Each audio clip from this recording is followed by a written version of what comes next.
Sean knows the consequences that follow after his decision, but he knows even better, that he could never forget Lily's gaze for the rest of his life until guilt devours him whole. He remembers his father once told him, "We can be afraid of death because no matter how much we fear for it, it will fall upon us someday. However, we mustn't have the seedling of guilt buried within our heart, as it will outgrow our forbearance one day and overshadows the rest of our lives. Something that is more unbearable than death." It may be a foolish choice to make, but Sean did not turn back to Heine. He ran towards where Lily sat, curled up by the wall, trembling, while a zombie came rushing to her. Sean went forward and tugged her off the ground. "Get up," he shouted at her in vexation. The latter gaped at him in disbelief. She never thought he would be back for her. Sean would rather run until his last breath than to go through the dread of waiting for death to come. Countless zombies pounced on them. They stumbled to the ground when some of the zombies got hold of them. They held their breath, and closed their eyes in desperation, waiting for their most painful moment to come.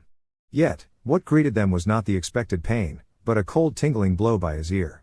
Instinctively, Sean lifted his head and saw the tip of a blade. "Stand up. I won't stop again if you fail to keep up this time." The man's voice was filled with suppressed anger. Sean stared at the man in surprise. He never thought Heine Burton would turn back for them, an action that is no different than compromise. And a strong feeling of resentment was conveyed through his gaze without concealment. Lily went frigid in fear when her eyes met Heine's. Whereas Sean saw something different in the ice-blue gaze, his unwavering resolution. This man would never give up until his very last breath. "How could I give up so early?" Sean thought in a pique of himself. They began running once again. And when they came across a cracked passage with another swarm of zombies tailing behind, Heine stood behind Sean and urged them to move on as he takes the back. Sean looked back and stared at Heine, who stood there with great determination, unwavering and strong. He knows, no matter what happens, this man will survive. Sean went on, pulling Lily with him. Suddenly, the floor beneath them started to incline slowly. Sean frowned. He has a bad feeling about this. Every flooring in their base passageways are joined with a T-shaped node, and he suspects that this node has been destroyed by the missile earlier. Just as he realized the problem, the whole passage fell apart. Sean and Lily slammed onto the ground and slid down with a sudden inclination. It all happened too fast for them to react, and just before they slide off the end, Sean hooked onto the metal surface that stuck up from the floor. The sharp metal pierced through his fingers. Lily, however, slid off the surface, but she caught hold of Sean's leg before she falls. Beneath them was the second level of the base, swarmed with zombies, with their hands waving in the air and leaping up and down in hope to grab hold of them. Sean was flushed red from the pain. His fingers went pale white as blood trailed across his arm, dyeing his shoulder in red. "Lily, you have to hold on. Hold on, do you hear me?" Lily gazed at Sean's shoulder that was trembling from pain. She gulped and spoke solemnly, "Sean, get ready and climb up. No. If you let go, so will I. Don't give up. I can still bear this." Lily smiled. "Death is quick, there's nothing to be afraid of." Sean looked up and saw a figure standing above him, bathed in blood. Lily was then flung onto the ground. A hand clutched Sean's before he was drained of energy and pulled him up. When Sean crushed into Heine's embrace, he had a strange feeling as though all these happened by fate. Without a word, Heine sheathed his blade, carried both of them by his shoulders and took a few steps back. By the time Lily realized what Heine plans to do, she shrieked. Sean, however, was surprisingly calm. Heine ran in a speed that Sean had never once experienced, and the moment he leaps into the air, it reminds Sean of the sound of wind that brushes across him when he once felt the ocean. The feeling of freedom. He knows, this man would never fail him. Heine landed safely on the other side of the fallen passage and dropped Sean and Lily onto the ground. Lily staggered to stand. She can't believe that Heine Burton actually leapt a 5 meters distance while carrying 2 persons. "We have to get to the evacuation tunnel before you die from blood loss." Heine glanced at Sean's bleeding arms and stalked on. When the first hatch leading to the evacuation tunnel opens, they darted in. Several zombies slipped through the opening but were killed off by Heine in split seconds. The man gave a brisk swing with his blade and sheathed it. Sean stared at Heine's upright posture from the back, filled with pride and resolution, just as he saw him for the first time. The internal hatch was then opened, as Reeve and Mark barged out. "Boss." Heine replied with a nod and tugged Sean over to Reeve. "Treat his wounds." Mark took a glance at Sean and revealed a look of disbelief. "Boss. So it was because of this dumb rookie." Reeve gave Mark a nudge. "Mark, enough. Treat his wounds?" Reeve gave him a good kick at the back of his knee, which the big fellow nearly fell on his knees. Sean took a deep breath and walked into the underground base. I'm still alive. I'm breathing, my brain is still working, and I can still see his back clearly. Sean was a bit wobbly on feet, and before him are countless officers bustling over the attack. Shen Bing was giving prompt commands despite the wound on his head. Heine began plotting for their next strategy the moment he stepped into the room. Meanwhile, Reeve brought Sean to a chair and started treating his wounds with disinfectant and bandages. Still hurts? Reeve asked with a warm smile. The most painful moment has passed, Sean replied with an upturn at the corner of his mouth. I've never thought that boss would turn back to save you. His duty is to ensure the safety of the base commander when danger falls. Sean was stunned. Don't give me that look. Boss would do the same for me or Mark. So, you're telling me not to get complacent over it? So, this means that, to boss, you're not someone that can be easily given up for. Sean felt a loud thump in his heart. Reeve continued treating his wounds quietly after that. From the conversations around him, Sean had a brief understanding of the current situation. From now onwards, Base 14 would forsake the upperground sections and start enlarging their base underground. Charles will be sending out reinforcements to provide them provisions and set up the biological circular system. Meanwhile, Heine and his unit will be patrolling around the base. When his wound was done tending, Reeve gave Sean a tap on his cheek. Only then he realized his face was stained with zombies' blood. There's a disinfection chamber over there, go ahead and have a good wash. Their fluids are acidic, don't have it stay on your skin for too long. Thanks. Sean entered the disinfection chamber that was covered in fog. The whole process was easy and straightforward. All he had to do was to walk in and wait for the disinfectant in the fog to sterilize all harmful substances. Eventually, the prickling sensation on his cheek lessened. Sean shut his eyes in thought, but the only thing that pops into his mind is the image of zombies swarming towards him, as well as the image of Heine Burton looking back at him. His fingers were still trembling. Frustrated, he clutched his hand into a fist and gave a thump on his chest. He took a step forward and without warning, he bumped into someone. Oh, I'm sorry, brother. I never thought someone was here. Sean was rubbing his forehead when the person turned back slowly. Sean froze. Colonel Burton.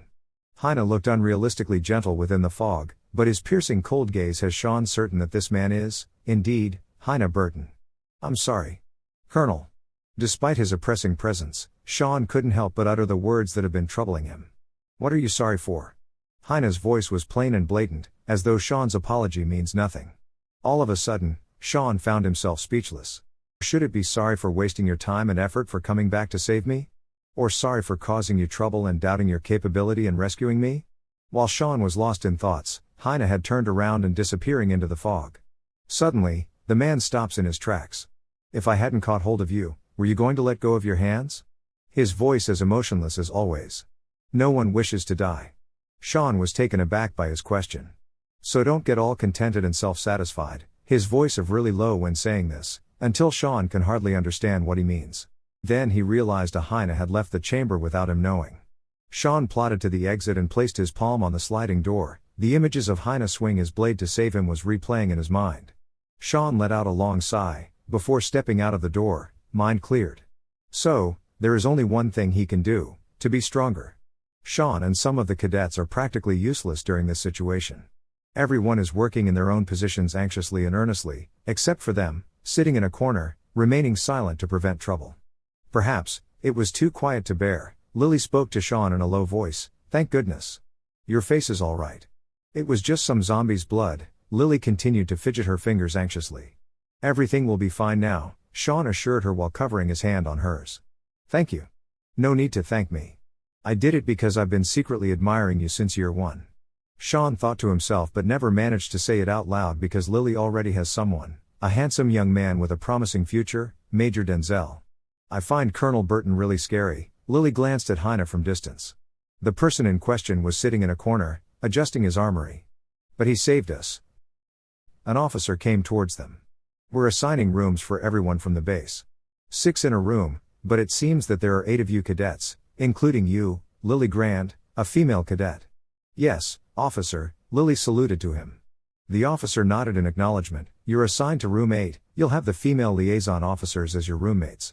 Thank you, sir, Lily sighed in relief. The officer went on calling another 6 cadets' names and have them assigned to room 9. Sean was the only one left and Lily began to worry he didn't get a room as the base has limited space. Sean. Yes, sir. You're assigned to room 2. And with that, the officer left them be. Sean gave Lily a beaming smile. Don't worry, I've got a room, didn't I? Maybe, I get to have the whole room to myself. Each of their dinners was simple, a packet of hardtack and bottle of water. Sean's bad experience with hardtack still haunts him, but he forced himself to swallow the tasteless biscuit as he knows very well this was needed to keep his body going. After dinner, all cadets went off to their respective rooms. Sean walked along the passageway, looking for his assigned room number. The crowd lessened as he went deeper until the passage became eerily quiet. All of a sudden, an arm circled Sean's waist and lifted him off the ground without warning, where Sean nearly shrieked in terror until Mark's provoking email appeared before him. Ha ha. Hey Sean. I told the officer to assign you to sleep with us. Since Myers went back to Charles, you could use his sleeping pod. Now Sean knows why he's the odd one out. Let go of me, Mark. Or I gonna throw up on you. Mark let out a hearty laugh and challenged him with a smack on his butt. Go ahead. Mark, you're too loud. Sean went stiff at the voice as Heine walked past them until he disappeared behind the sliding door. Mark rubbed his nose and put Sean down, but still with his hands flopped over his shoulder. Hey, is your brain all right? Being attacked right after you woke up, are you sure your brain level hasn't dropped? Even if his brain is damaged, he's still smarter than you. Reef snickered and entered the opposite room of theirs, a room for female soldiers and officers. Sean entered their room and noticed that the room has nothing except for 8 lined up sleep pods. He has his belongings, which were the hardtacks and water bottle, placed by the wall like others and went to his pod. Hey, that's all you eat? Mark stared at him with a look that says you eat like a woman on his face. This biscuit is tasteless. Sean gave a wry smile. True, but officers with ranks above major would have something better. Mark paused for a moment before standing up abruptly, and turned to Heine guilelessly. Boss. Our tech soldier seems to have a bad appetite, he only had a hardtack for dinner. Sean froze. Mark. You idiot. You're getting me into trouble. I didn't have you to ask Colonel Burton for food. Heine gave no reply to Mark's remark. Without a word, he opened his pod and laid down. The other soldiers did the same. Mark turned to Sean in sympathy. And I thought boss treats you quite well. 'Cause he had saved you several times.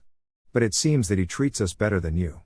Words seemed somewhat bragging in Sean's ears. Sean gave an exasperated sigh. You're his subordinate and I'm just a reserve soldier, why should he be nice to me? With that, he got into his pod, leaving Mark alone outside. The pod is small and narrow but is just the right size for a human adult to lie in. Eventually, the exhaustion from the long run sinks in, as he fell into slumber. Sean was woken up by the sense of hunger from his stomach. The only piece of hardtack has been digested hours ago, leaving his stomach grumbling in emptiness. He tossed and turned, yet the sense of hunger held him awake. A glance at his wristband, the clock shows 3 a.m. Opening his pod, Sean was greeted by the beaming light of the room that remains lighted throughout the night. Seeing that the others' pods remained shut, Sean crept over to where he placed his hardtack and water and sat on the floor beside them. He believes that Heine, for sure, has a strict schedule of both work and rest, if he were to find out he's eating at this time. Sean refused to think further. He's sleeping anyway, he wouldn't know as long as I keep it low. With that, he snapped a hardtack in half and tossed half of it into his mouth. The dry and tasteless flavor made him frown and then quickly followed by a mouthful of water to swallow the biscuit down his throat. I swear if I were to get my own research lab, the first thing I'm gonna do is to reform these hardtacks. While Sean was pondering with a frown about hardtack, one of the pod slides opened as a tall figure stepped out from it. Instinctively, Sean turned to the sound and when he saw the person standing before him, he choked. He placed his hand over his throat, coughing vigorously from the hardtack that got stuck inside, his heart pounding. What are you doing? Sean couldn't bring himself to lift his head under the cold voice. The origin of the voice is Heine Burton. He thought this man won't wake up anytime soon. Damn. Miscalculation. It's only 3 a.m. Why are you awake? I am eating, Colonel, he had to reply. The man walked over to him, his tall shadow looms over Sean. His slender fingers reached out to the packet of hardtack in Sean's hand, took the packet from him, and released it without warning. Almost immediately, Sean put out his hands to catch it, for fear the crumbs would fall to the ground, putting Heine on edge. Then, the man went over to his baggage and took out a packet of bread. A mild fragrance of milk and oat fills the air as he tears open the packet. Sean stared at Heine in bitterness, gulping at the same time to prevent himself from drooling. His mind was screaming with resentment on the unequal standards, but on a second thought, who else could have deserved a better treatment than Heine in this base in terms of ranks or contributions? But the moment Heine opened a small container, Sean nearly went rampant at the smell. It's butter. High quality even. Sean's eyes were locked on Heine's every movement. God knows he hasn't tasted butter for so long. Or should he say, he never had a proper meal ever since he came to this base. Despite the searing gaze from Sean, Heine continued preparing his meal. Sean's gaze was locked onto the bread, as the bitterness he feels increases. Is he trying to show off? Or is he punishing me with this? Noticing Sean's gaze, Heine came before him with the bread in hand. Sleep after you finish it. Sean was dumbstruck. He held out his hands, feeling the weight of the bread in his palms when Heine placed it down. The man had a slight frown on his face but vanished in a second. His fingers brushed across Sean's bandaged fingers. These wounds. You have to learn to heal them by yourself. Sean remained dumbstruck even until Heine turned away. Not only did Heine give me a bread, he even spread butter for me? This is not another one of my imaginations, right? Is this going to disappear in a count of 10 seconds? Heine got back into his pod and everything was back to silent. Who cares if it's just an imagination? Sean took a bite of the bread, the softness, the sweet fragrance. Now, this is what I call food. After gobbling down the bread, Sean let out a satisfying sigh. The sense fullness he felt in his stomach shows that the bread he ate was not a sheer imagination. Nevertheless, Sean did not ponder upon the reason behind Heine's action, for it is a futile thing to do. I'm not Heine, so how would I know how his brain works? Perhaps he's in a good mood? Otherwise, why would he wake up from his slumber and prepare a bread for me to eat? Sean lowered his head and smiled. He could analyze and decrypt mountains of data if he is into it, but he could never understand Heine Burton. It only must I learn to heal by myself, but to grow up as well. He knows he won't be a reserve forever. He will become a real technical soldier one day. Feeling satisfied, Sean got back into his pod and fell asleep comfortably. He had a dream.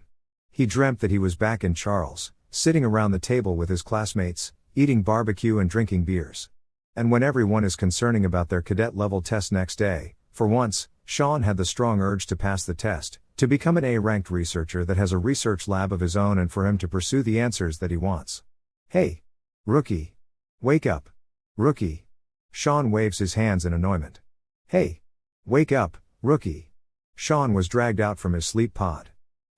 He woke up with a jolt, and was greeted with Mark's defeated look. You really are a heavy sleeper, huh? Mark? Sean scratched his head, still in a daze, and noticed that Special Force soldiers are all fully equipped to go.